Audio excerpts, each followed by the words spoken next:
You also have to account for the phenomena of Pluto retrograde. Clearly, Pluto is retrograde about half the year in any year. So generally this means that half the people on the planet all the time have Pluto retrograde. What does it mean? It means generally half the people all the time aren't buying into it. No matter what their evolutionary state is. The point being that the retrograde archetype correlates with the dynamic of individualization, the need to individualize, the need to withdraw, to retreat from the status quo expectation of how the behavior associated with the planet is expected to operate from a consensus point of view. In other words, if I have Venus retrograde, society, this one tells me how to be in relationship. All kinds of stereotypical cultural models, yes or no? But if I have Venus retrograde, what? It means no, I will question for myself and determine my own relationship model, which is now going to be different than the status quo, or any kind of external expectation. Does it a retrograde symbol actually accelerates the evolutionary nature of the soul because it begins the individualization process. So if I have Pluto retrograde, is it not suggestive of the groupings of souls who are retreating or rebelling or in some way questioning the status quo of whatever, and thus allows the human species to evolve?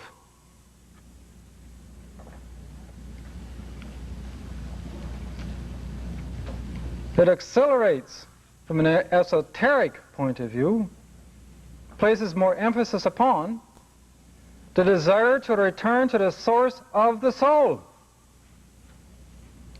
Although 90% of the individuals who have Pluto retrograde will not conceptualize it this way. It will emphasize in that 90% the sense of dissatisfaction.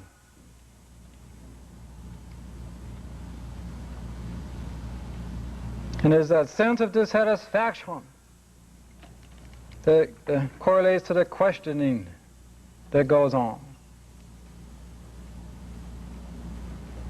The need to do things differently. You see this point here? Yeah.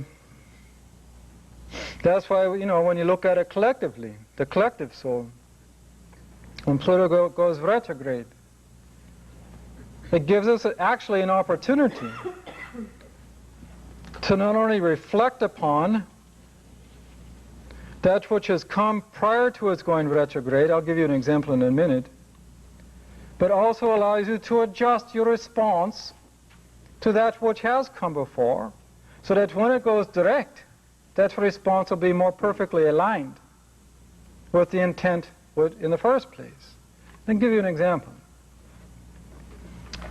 The north and south, well, how many are familiar with Jondro's work? Edward Jondro. This is a work that I would suggest many of you check out. He was dealing with what he called geodetic equivalence, wherein the celestial positions of the planets could correlate to the terrestrial longitude-latitude lines of Earth. So, an example. The United States. Its south and north nodes, of course, in Aquarius and Leo. The degree of the north node in Leo for the U.S. correlates longitudinally, is that how you say it? to Hiroshima.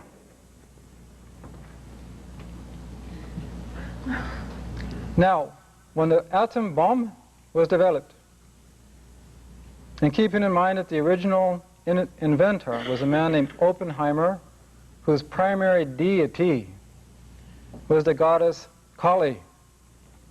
And for those who have studied Indian things, well, death, destruction, rebirth.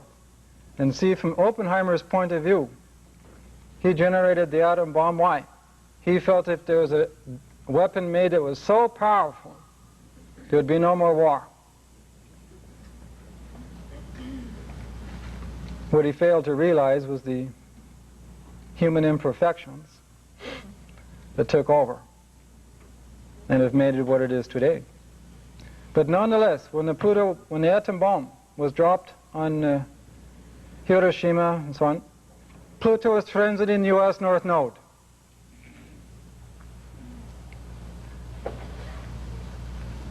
Is this coincidence or synchronicity?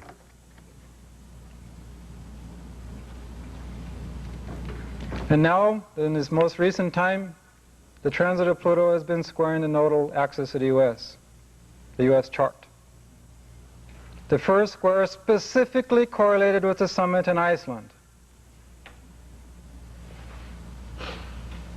in which Gorbachev, who is a Pisces, by the way,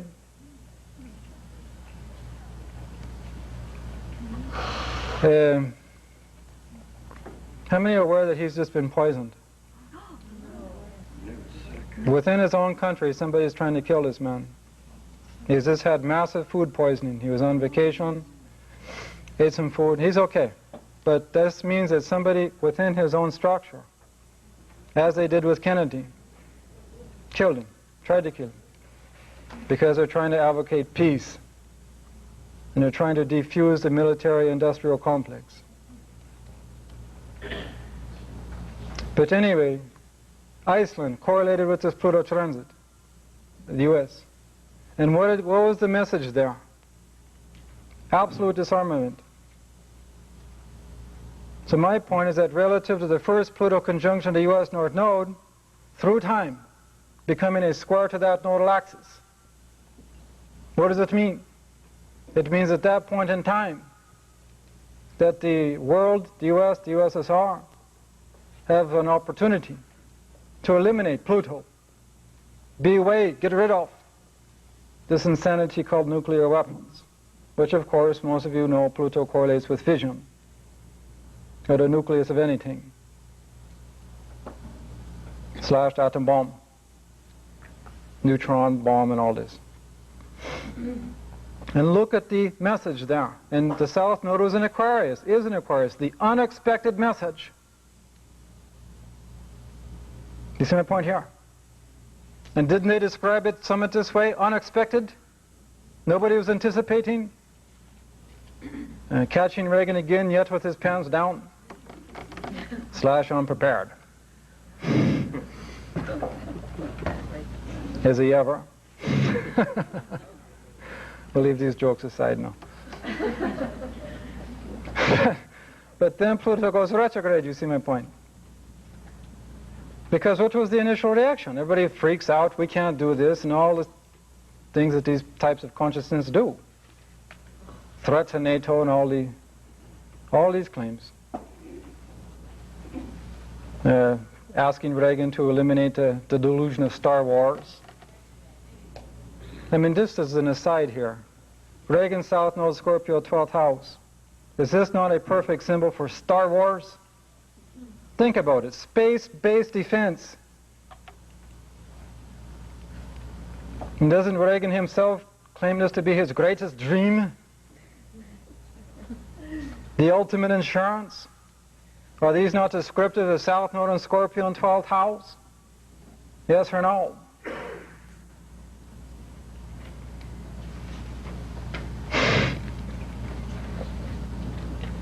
So my point is that, sure, there was an initial objection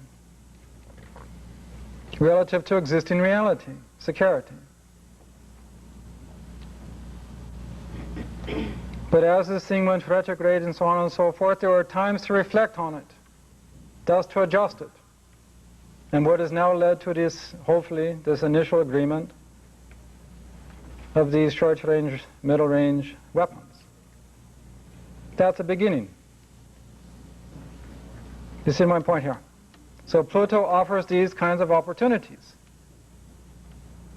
And this is why when we go through a Pluto transit, it can take a lot longer than one would suspect. Because it's direct, retrograde, direct, retrograde. The minimum amount of time that you have to deal with it, 18 months.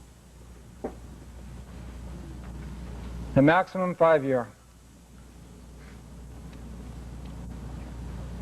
For those that remember Watergate, it was exactly 18 months with respect to the actual crunch time.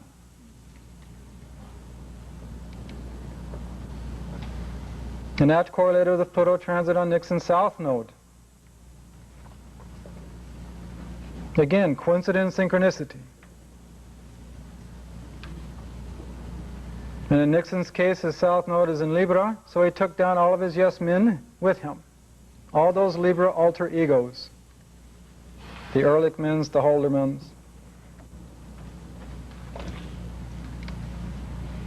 And you see with this contra thing, Reagan's south node is south node Scorpio. Well, the rule is Pluto. In Reagan's case, that Pluto is in the 7th house. Does this not describe Nancy?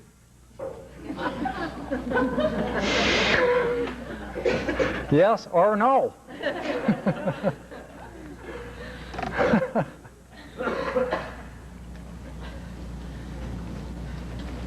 So, are these points clear? Now, when we go through, let's put it this way, there are 4 ways that Pluto instigates or effects its evolutionary intensity or intention. 4-way, 2 of which are cataclysmic, 2 of which are non-cataclysmic. The first way and the most common way.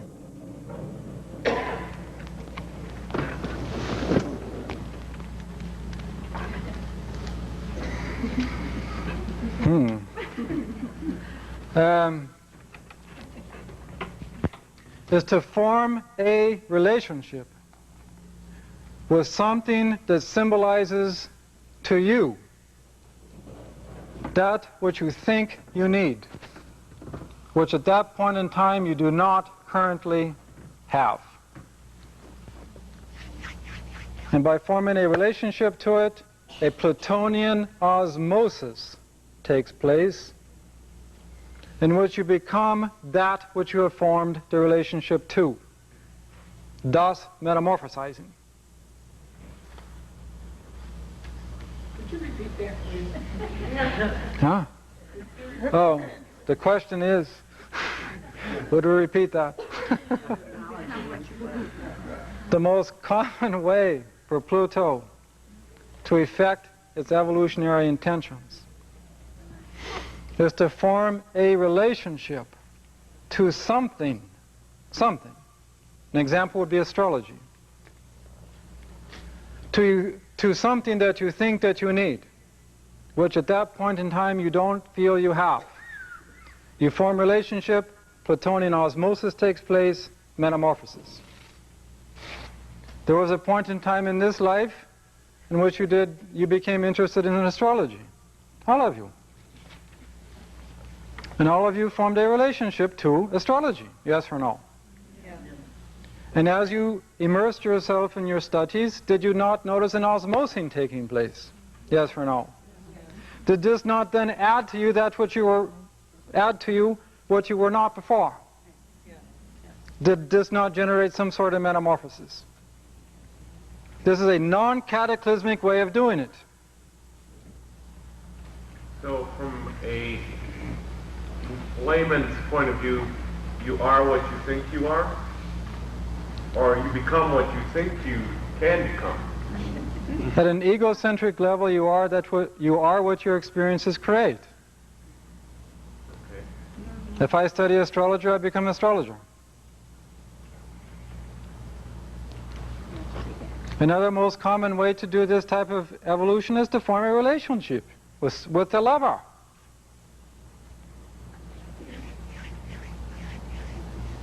Is it not true that when we form an intimate relationship with somebody, we are confronting, Pluto, our existing limitations, Pluto? Yes or no? And as we decide to commit, Pluto, to a particular person, is this not implying some sort of Pluto merging? Yes or no? Through the merging, are we not osmosing? We osmose them to us and vice versa. Yes or no? In which a mutation or metamorphosis takes place. You see my point? A very empirical example of this is sex. You become sexually united with somebody, and when the sperm and ovum unite, osmosis, metamorphosis, child. Again, the law of Trinity.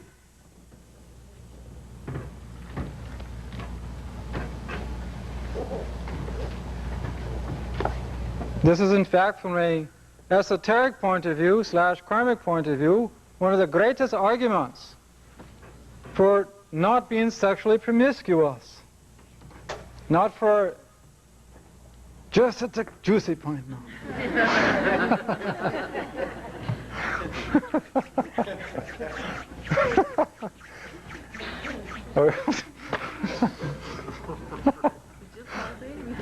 Yeah, I guess. Because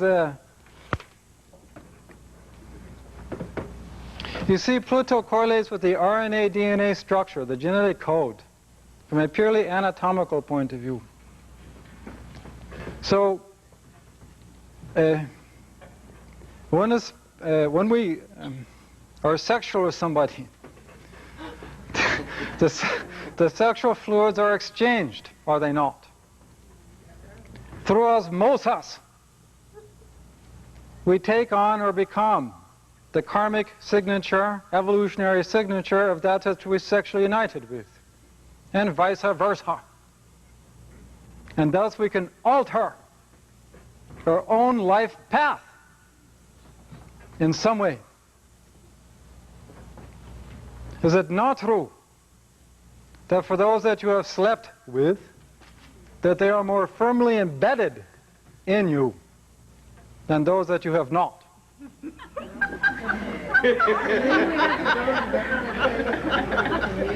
Is this not true? Sort of. What's that say? No.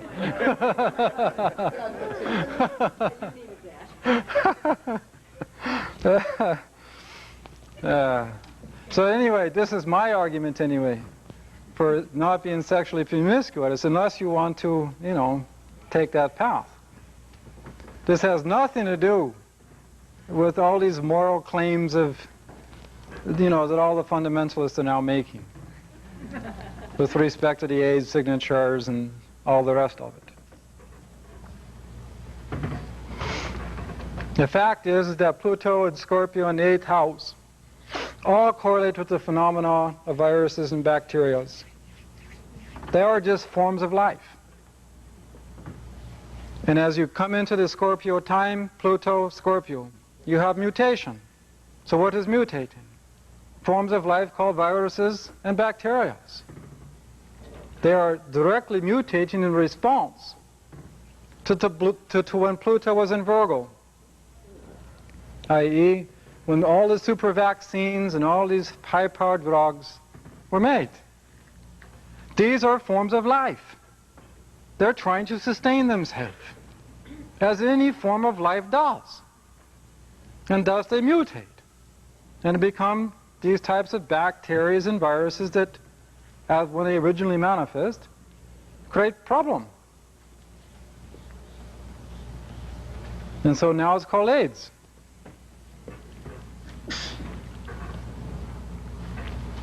But to attach any kind of moral, religious view, you see my point? This is sheer insanity.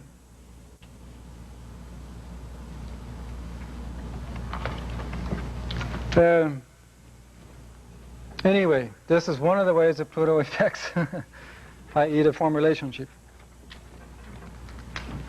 And the point here is that, you can form a relationship to anything to effect metamorphosis of existing limitations. It can be studying astrology. It can be studying the stock market. It can be forming a relationship.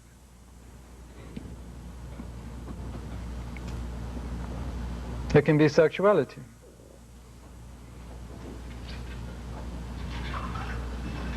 The point being that the highest evolutionary form of sexual expression, which is a Plutonian issue,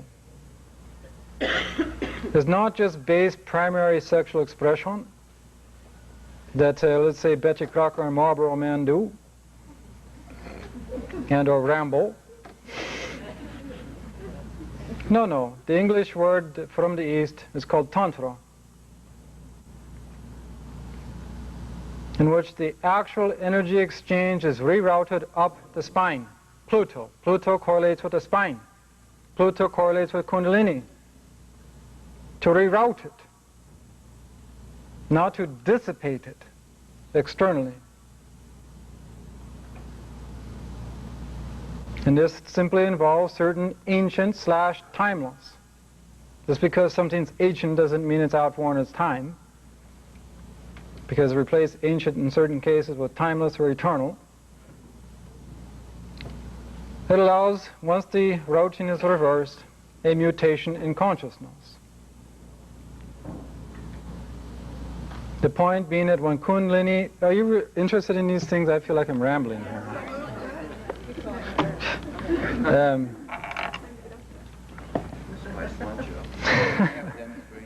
Demonstration.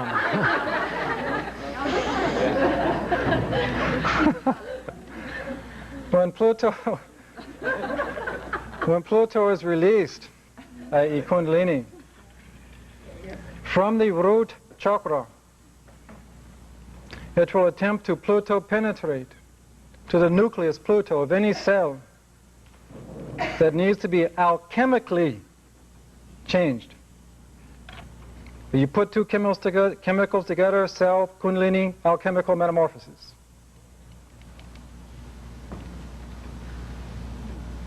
That will actually change the nature of not only your entire cellular structure, but the consciousness that inhabits that structure.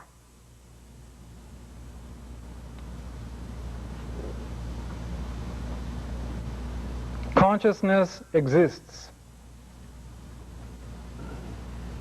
And it is only through the egocentric desire of separation that you think your consciousness is centered just at this point in time from this point of view, radiating around you. But when you effect a alchemical metamorphosis of the cellular structure of your consciousness within the brain, there is a phrase in Sanskrit called center everywhere, circumference nowhere. And this is what happens in the consciousness. When the physicists finally made all these high-powered things, the astrophysicists, the telescopes, they finally arrived at the following conclusion, that wherever they look within the universal structures, center everywhere, circumference nowhere. Reflecting again yet another ancient truth.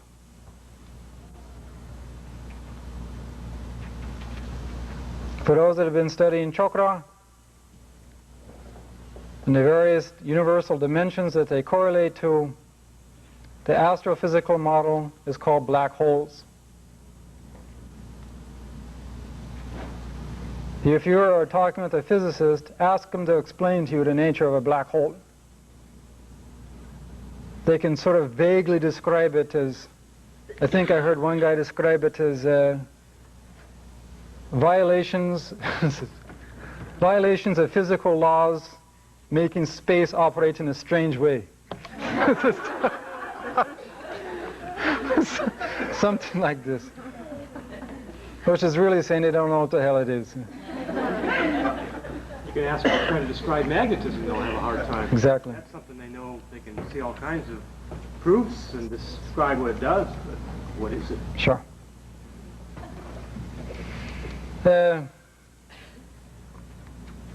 So, another way that Pluto instigates or affects evolution is to at certain points in evolutionary development is to isolate Pluto upon some inner and or outer dynamic that is generating a sense, increasing sense, of stagnation and non-growth.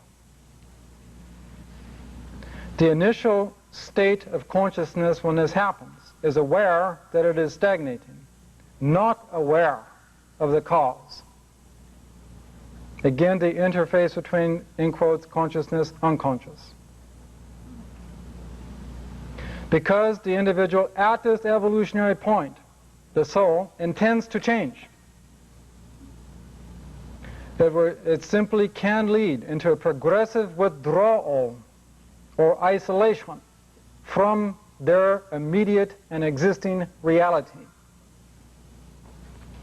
The consciousness, the psychology, the soul is trying to become aware of the cause. Thus the isolation and increasing immobility. The maximum state of this condition equals catatonia. Again, a phenomena. How is this explained? A classic case of this one, the great German philosopher Nietzsche. How many have studied Nietzsche's philosophy? Most of you are aware that the last days of his life were spent in a catatonic state. Astrologically, Nietzsche, 4th house Pluto, South Node in Virgo in 9th house. Here you see a classic example of initiating a new philosophic cycle involving romantic philosophies that had a new cosmological model of existence. In his time, his philosophy was not accepted.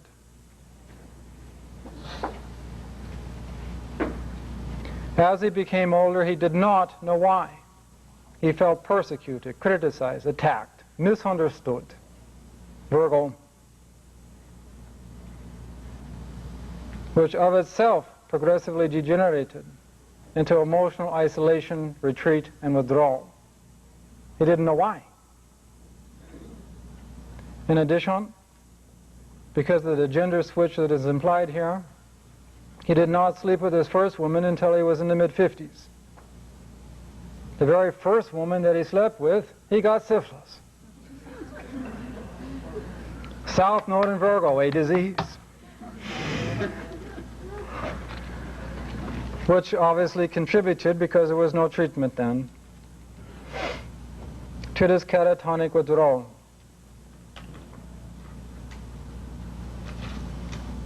The point becomes, until the individual becomes aware, consciously aware of the cause of the isolation, the withdrawal, and effects corrective strategies, allowing for the new growth to take place. This state can degenerate in worse forms to catatonia. Believe me, this one condition can generate a hell of a lot of problems. Take an example, let's say we deal with a banker who is now 42 years old, operated out of certain values, certain belief structures for X amount of time, establishing a family, has got the mortgaged house, perhaps the Porsche. And then goes through this type of Plutonian event, promoting a progressive withdrawal. Is this not going to create probable havoc within the wife, the children, the banking community, his job? As he withdraws and finds less and less meaning in these things, what happens to the mortgage house? You see my point here? These things happen. Recent case example, the fellow who had been a Mormon, this is a guy in Seattle, been a Mormon all these years, married, done a Mormon cosmology thing, all the children, the whole thing that Mormons do. Well, that's valid, you know, Mormons are people. But he reached this point, and he couldn't do it. And he, over roughly 18 months, progressively withdrew from the wife, the children, the Mormonism. Began to ask bigger questions. Yes, the man had a ninth house Pluto. And yet the very nature of the questions that he was asking violated Mormon cosmology. Thus the wife started making statements, "You're going to hell," and so on. In the end, the man ended up being a drifter, sleeping off the beach in Malibu. Simply now in an existential state of consciousness, which was the immediate metamorphic leap from the Mormonism. You see the point here? So this can create real problems, and it's not to be taken lightly. So this is clearly, in potential, a cataclysmic event. Another way that Pluto affects these things, these evolutionary intentions, which is now non-cataclysmic. That at key points in one's evolutionary journey, the soul will release into consciousness latent capacity. Latent capacity. Which, when actualized, creates a metamorphic transformation. The classic case in point would be when Carter decided to be president. Carter has 12th house Sun in Libra, 9th house Pluto. When he decided to be president, to run for it, Pluto was transiting in the Sun, releasing capacity, which then altered his life course. What did he have to do to become president? You see my point here? And all the circumstances he had to set in motion, and so on. And the last way, which is cataclysmic, is the forced removal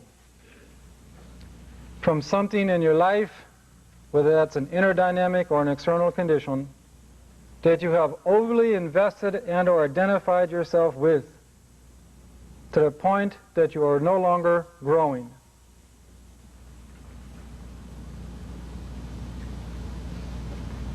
And again, the case of Watergate. And this is simply now removed in one way or another. Wherein lies the origin, because all of us over time have experienced this condition, not just, it doesn't have to be limited to this life. This is the origin. This particular situation is the origin of the Plutonian fear of loss and the Plutonian fear of abandonment, which is the origin of the Plutonian dynamic of suspicion, and or the origin of the Plutonian dynamic of "prove it to me." Do you see my point? It's the origin of mistrust. It's the origin of manipulation in order to feel secure. It's the origin of power tripping or power dynamics in a relationship, and so on. Just that one phenomenon. Yes, ma'am? Could you relate these 4 ways of change to any particular Pluto transit? No, because these are 4 ways that it inherently exist, and they manifest relative to each individual nature. But I mean, when these things come about, do they correspond in any way to a Pluto transit?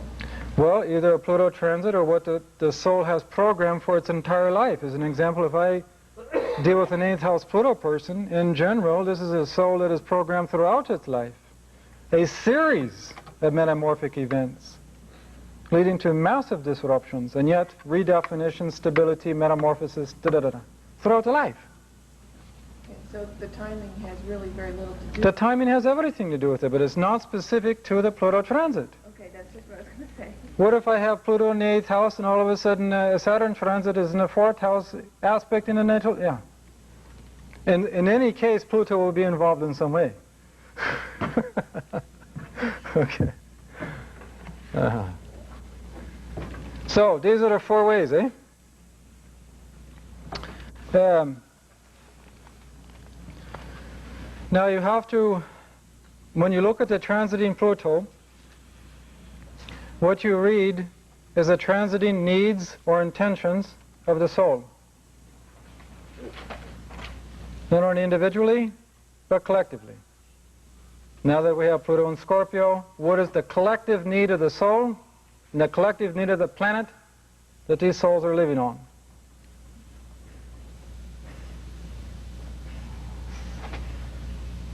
This is a very dynamic time. Anything manifests or has meaning relative to context. The existing context of our times in U.S. is a capitalistic economic structure within a democratic and or freedom of right type of political system. When you put the two things together, because ever since Uranus has been in Scorpio, it's accelerated this phenomenon, you have this, just amongst many issues, you have the issue of the emerging corporations. And again, another example of osmosis leading to greater things, in quotes. But it's now that you have Neptune in Capricorn, you have this phenomena of multinational corporations based on merging. Now, in the political structure that gives such people / corporations, they are in essence, believe it or not, people, the right to do this. My question becomes, with respect to Pluto and Scorpio, what happens if the existing phenomena of these multinational corporations continues to buy up the economic infrastructures of local communities and or countries, and you remove local power to make decisions reflecting the reality of their situation? What happens? What happens when you continue to have an overinflation of the stock market? Stocks being printed just like paper money, not reflecting actual corporate reality, but to make more money. You see my point? And so on. The point that I want to make, because I'm not going to go into a political rap, is that the polarity point of Scorpio is Taurus. And that one of the archetypes of Taurus is the instinct to survive within the species. This is why it correlates with the procreational instinct. Taurus does. So, relative to collective choices, Scorpio, that the collective souls make is not, in the end, survival issues on the line. Yes or no?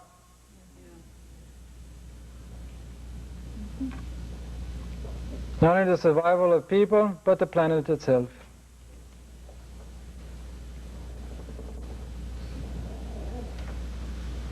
That's how important this time is. And it's doubly so because of the existence of nuclear weapons and the use of nuclear technology. It's for that one reason that this time in human history is the most important, at least with respect to the current world cycle, or yuga, if you want. You understand my point? So please believe that all these doomsday scenarios that you hear, they're not fated.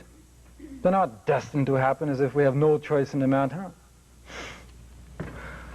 But everything depends on the choices we all make.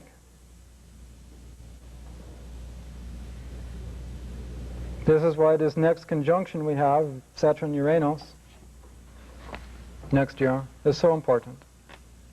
Because it happens to take place in the center of the galaxy. So does this not suggest that the political leaders that we opt to elect, ought they not to be a centrist type of person?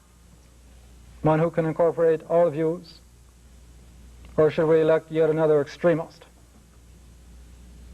whose vision is unity and sameness, the delusion of Neptune and Capricorn, versus the enlightened unity and diversity?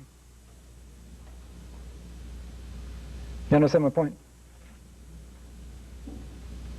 So for those that have any sort of impact on human beings around you, to the extent that you feel inclined to be politically involved, perhaps just one message to those that are responsive to you.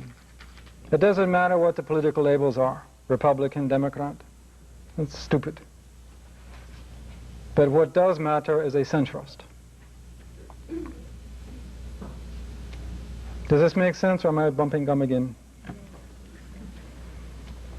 Okay, now, as you could probably deduce, we could go on and on, but since we have about, 20 minutes or so, and many of you approached me during the break, what I'd like to do is open this up for your questions and or examples, and we'll go on from there.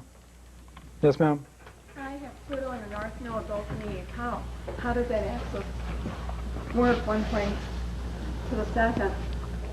Yeah, Pluto conjunct the North Node in the 8th? They're not conjunct, but they're both in the, is that just the same as you were talking about, as if they were conjunct, or is there a difference? Yes, because keep in mind you can have two kinds of conjunctions. You can have a new phase conjunction. Well, the question was, she has Pluto in the 8th house, North Node's there, but they're not conjunct. So what does it mean? Keep in mind that you can have two kinds of conjunctions. You can have a new phase conjunction or a balsamic. So right away you want to determine, is this node moving towards Pluto and or away? You see my point? That's the first thing you determine, because that determines how you interpret the meaning of that south node. Okay. What it means is that if the north node is moving towards the Pluto, that means that you're progressively moving towards this area of concentration, 8th house, through which your entire life will be funneled, and that it's becoming closer like this. You see my point? Whereas if that north node is moving away, it means you've already done that, and that you've become too limited in so doing, and that time is over, and that you're moving away from this. You see my point? And now beginning to reopen from that base of power into brand new experiences.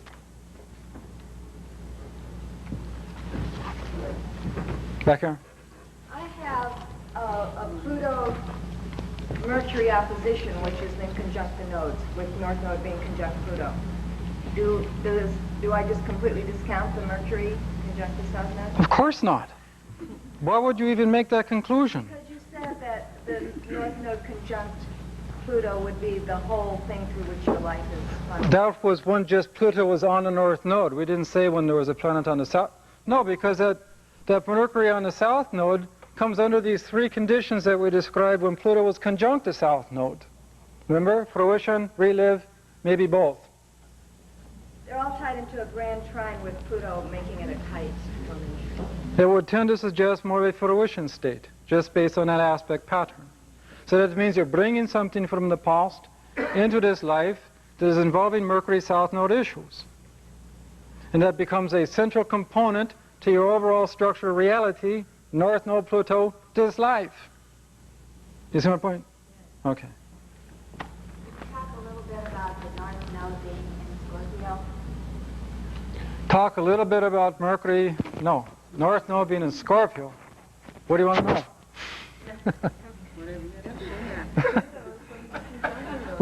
What it tends to mean in general, I mean, it's, you know, we start talking, it's like cookbook stuff, you know, but from archetypical point of view, it tends to mean, generally, that the South Node in Taurus is very analogous to a frog in a well. And sitting in the bottom of its well, it sees that much sky. That's what it can control. That's what makes it feel secure. That's why Taurus can have some inertia or laziness or stubbornness or what is called stodginess, because that is the whale. The role of the North Node in Scorpio is to promote confrontations. that forced that frog from the well, and thus to expose it to the entire horizon, not the limitation of the well. So in general, you have a soul that is programmed confrontations throughout its life that initially it won't understand, and yet progressively cooperate with as it begins to understand why. So it can be a very potent symbol for a fundamental alchemical metamorphosis, leading from one type of life in the beginning to an entirely different type of life later on, in the context of the same life. It tends to make a soul that is programmed two lives in one, so to speak. You understand my point? I'm sure you do. Hey.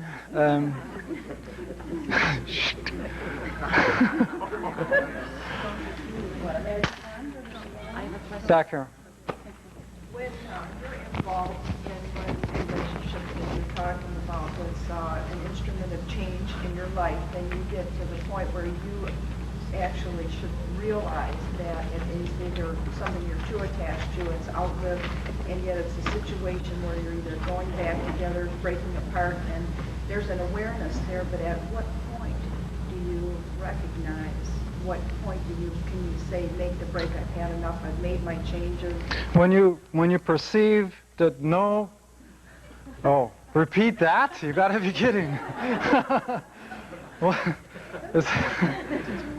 essentially what she's saying is that she finds herself in a relationship that comes and goes, and at what point do you make the break? What point do you find that this is enough? Is that the fair way to... And the answer is when you perceive that no more growth is possible, period. And that then correlates with a natural, as contrasted with arbitrary, parting of the ways. Yes? Okay, Pluto conjunct the node in a 12th house opposed Jupiter. The question is Pluto North Node's 12th house opposed Jupiter South Node? With Jupiter in Capricorn. With the node. Yeah. What would it have to be? What you have there is, just within those symbols, what you have there is a natural paradox and or conflict or opposing dynamic between emphasis placed on deductive mind, the rational, the linear, the 1 + 1 = 2 mind, and the inductive mind, which is trying to grasp the whole first, which then allows for every part to be revealed in its natural order. So there's a existential evolutionary conflict, meaning Pluto in the North Node has already been moving to develop the inductive consciousness, already been moving to shift its center of gravity from left brain to right. And yet relative to that which is coming with the soul, Jupiter South Node, there is much residual of left brain. And so what you can have is cyclic intellectual confusion. She just had a light go on, friends. So, what? So what should she do? What should she do is the question. Is to meditate. The ultimate fear of a 12th house Pluto is losing control. And many 12th house Pluto people will never admit this. In fact, many claims to the contrary. But many 12th house Pluto people, as an example, even fear going to sleep at a subconscious level. And thus keep themselves busy until the point of exhaustion. Is that why I don't sleep? Listen to it. Proof. So, it's an ultimate fear of losing control. So solution would be to lose control? There is no such thing. There is no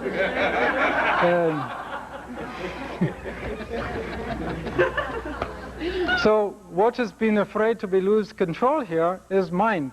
So the mind keeps engaged. And it becomes like a rat on a wheel. hamster never shuts up. Even when you think you're not thinking, you're going to be thinking. Even when you don't want to be thinking.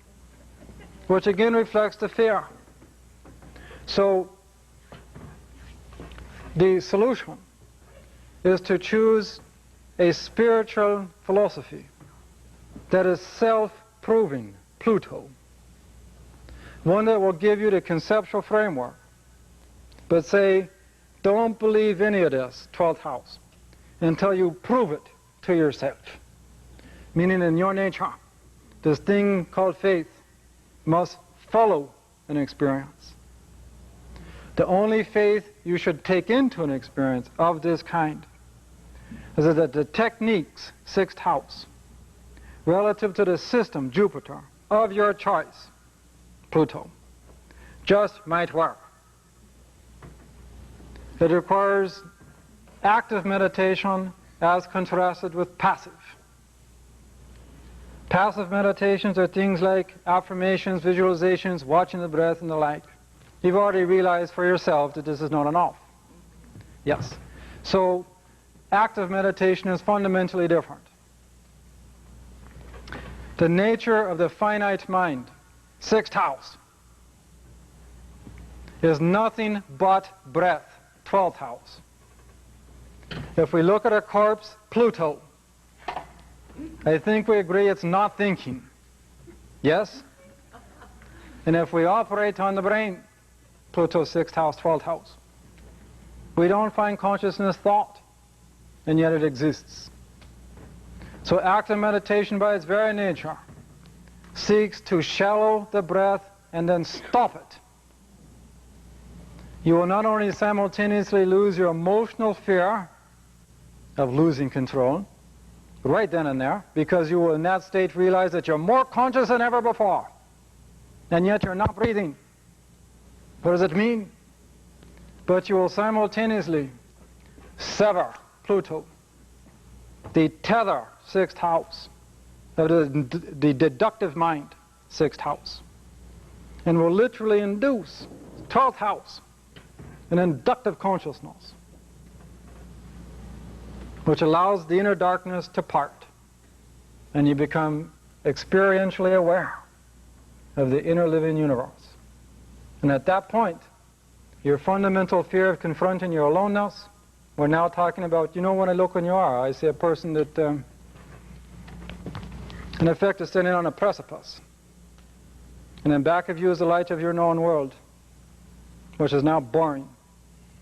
And in front of you is the abyss of infinity. And you don't know how to take the plunge.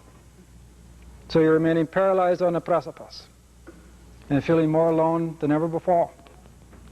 So the path is not backwards, as Robert put it, but forwards. And this means they choose a spiritual system that allows you to negotiate safely that abyss and to commit to it every single day, not waiting for yet another 6th house crisis to exist. Answer your question? I think, okay, I also wanted to add, I've also been trying to achieve trance. Is that going to help me? Never mind this crap called trance and this channeling bullshit. Good. Oh. Let me...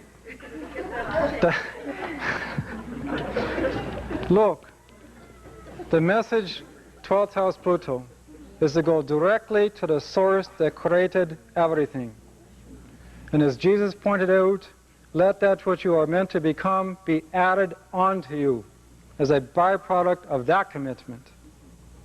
The delusion of the 6th house is to gather yet more techniques. Do you understand? As if that technique is going to do it. So, look, this thing called channeling, 90% is bullshit. What it reflects is a conditional culture that has been conditioned for 2,000 years to look for its authority outside of itself. Since Uranus has moved into Sagittarius, there has been a collective need to expand the mind. Many, many people have been accessing their own higher minds naturally. So, in a conditional culture, this equals channeling. Why? Because we've been conditioned to say our authority is outside. So rather than claiming their own self-realization, speaking from a position of self-knowledge, which this culture makes you feel guilty of, that it has to be linked with this thing called channeling to be considered credible. It's not that the thing called channeling isn't real, but it's rare. When a person truly is channeling, in quotes, a la Jane Roberts, which was true, the soul of the person is displaced. An osmosis between the higher soul and the soul takes place, Pluto. The person begins to report truths that they themselves as an egocentric entity could never realize. The heart rate changes, the pigmentation changes, the pupils in the eyes dilate, the breathing rate change, and they die early. Because it's like putting 10,000 watts through a 10-watt bulb. Boom! Now, given this case, how many real channelers do you know? And why is it that all this one's channeled message contract or conflicts this channeled message? It's history repeating itself. The cycle that we're now in was on the planet when Jesus was born. It existed when Protestant Reformation manifested. In Jesus' time, it was called false prophets. So that when the real Messiah manifested, he was judged against the current backdrop or background or context. Do you see my point? In our times, the false prophet is the channeler. As in Jesus' time, just as the Sanhedrin could use this as justification to kill, similarly, there's not now the fundamentalists using all this New Age jargon to justify their own trip. Yes or no?